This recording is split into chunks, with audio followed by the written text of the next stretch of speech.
40 by 40 for a standard and 20 by 20 for a bulky. That means 20 needles on each side by 20 rows.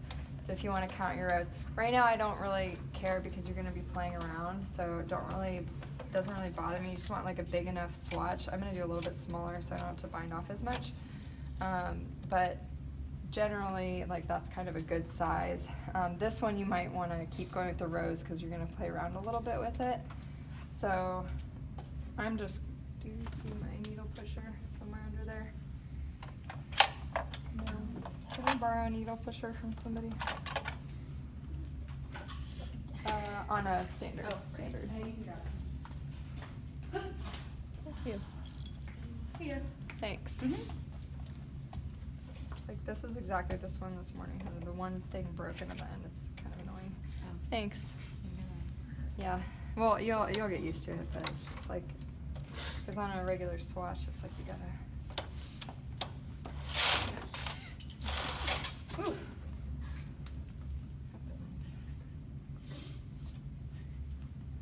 Broke the yarn. We have 12 weeks in this semester. 13, I think. It's really short. Okay. See if this is gonna catch. So what I want to do, if I was doing, a pattern, I would count my rows and I would do a certain number of rows here that was just plain stitch, and then I would, figure out I need claw weights too. Oh, here they are. Which cast on did you do? This is an eyelet pattern. Oh, So okay. they're just like making little holes, basically. So what I'm gonna do is make a little border of plain stitch before I start anything. And I'm gonna do two different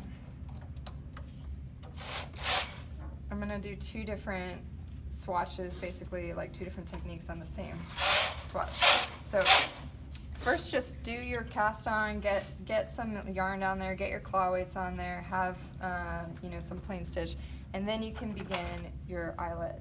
So all an eyelet is transferring a stitch over. And with everything in knitwear, you just want to be consistent about it. So I'm going to take my transfer tool, and I want to transfer this stitch. I'm going to start one in here, and I'm going to pull it straight out, push it straight back, and lift it up. That transfers my stitch onto there. And then I'm going to move this over to the next needle, kind of pull it and tip it so that now that one has 0 stitches and this one has 2 stitches. And I'm going to do that every other needle, moving from 1 to 2. And then moving towards the right. And just do that every time. Like, you don't want to be moving some of them that way and some of them that way. Just move them the same direction every time.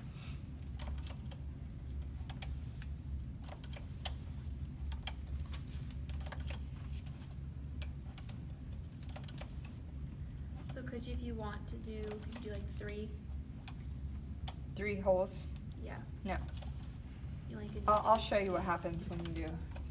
I'm going to show you what happens. Okay. So you can only have a hole of 1 needle for it, and you got to push, then afterwards you got to push all these needles back to the B position so that they will knit on it now. So in order to make a hole close, I can only have 1 empty needle, and then I have to have a needle with a stitch on either side of it. I can't have 2 empty needles or it won't knit It'll together. It won't drop it. I'll show you what happens. Okay. It won't knit on it. I'll show you what happens. So only 1, that's an eyelet, just 1 hole, 1 needle. And then I need to go over twice, so it does a full knit. When I go over once, you can see that, like, pointer one, you can see that was a stitch because it had the 2 stitches on it, but this one that was empty just has like 1 piece of yarn going across it, so it's not a full stitch until I come back twice, and now it's closed. So now it's a full stitch. So those are eyelets, right? And now if I want to do the center of that, I started with this one last time, so now I can start with this one and move these over, and then this will give me a pattern, and it can be anything. You could do, it's just little holes. So any way you want to design a surface with little holes in it. It can be any pattern as long as it's 1 stitch wide only.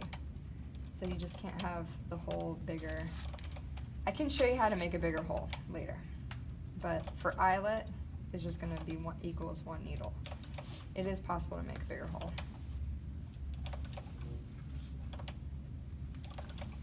And then make sure these all go back into that B position, like that, and then I'm gonna go over 1, 2. So you didn't transfer any on the one all the way from the all the way to the left. This one didn't knit. What do you mean? Like you didn't.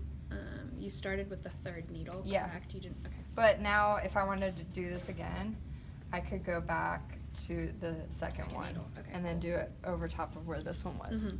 Yeah, if I wanted to keep going. I'm not going to, but if I want to keep going with it, yeah.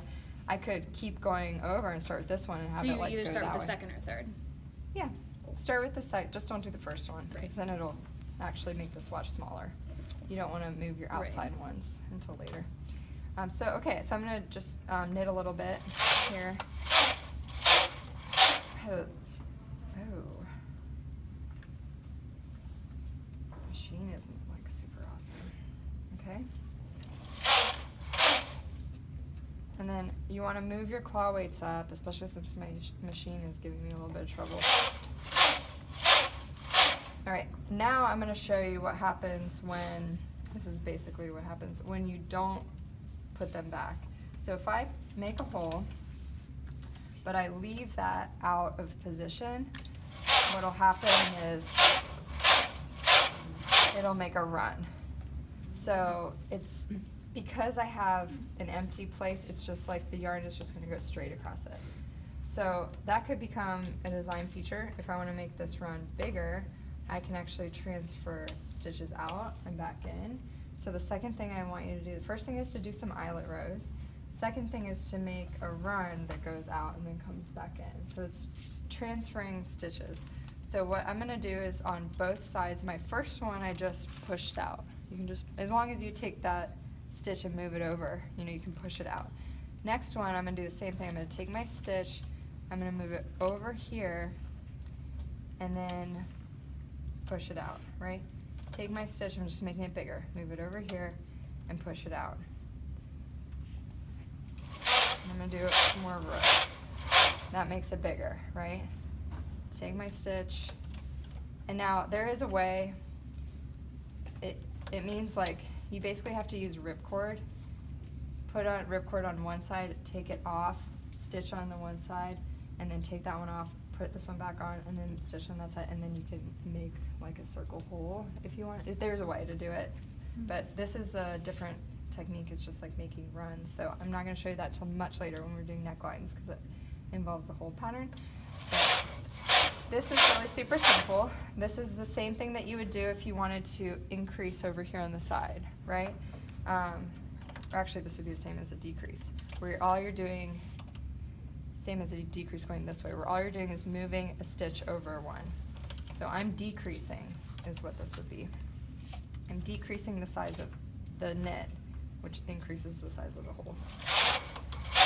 But now, if I want to go back the other direction, I have to do an increase for the size of the knit, which is going to decrease the size of the hole. So what I'm going to do is push out these 2 needles. I'm going to do it like a triangle. Push out these 2 needles, and I'm going to transfer the stitches onto that one.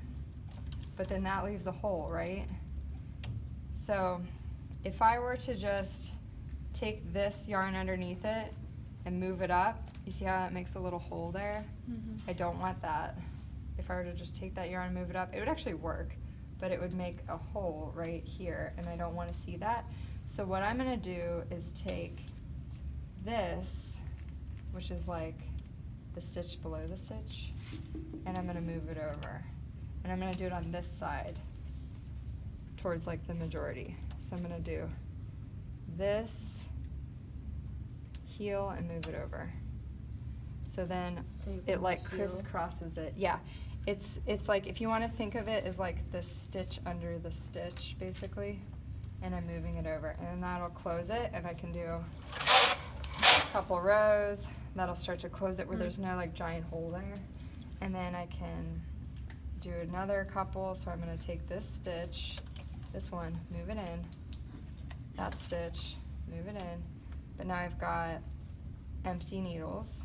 I've got to close those holes or else it'll be new ones. So I'm going to take this right here.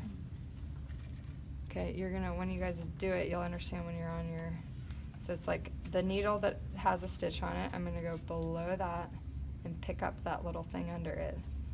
And then come over here and put it on my empty needle and it'll close that hole. I'm gonna do that every time. I'm gonna come in like that on both sides, not from this one, because it'll start pulling and looking weird. I wanna do it from this one. And then I'm gonna keep going like that, and then I wanna show you what my tension is like not very good anyway. I need to get a little bit tighter. And then I'm gonna show you what happens in just a second when you get to one needle. So again, this last one, move it over, and then I'm gonna take this one right under that, move it over to that one, come under this one, that, move it over to that one, and then when I get to one, it's the exact same as the eyelet. I can just put it in, and that's all I have to do because it'll close it just like it would the eyelet. So, all right. So that makes a run bigger and smaller. Eyelets. If you guys want to practice those, then any kind.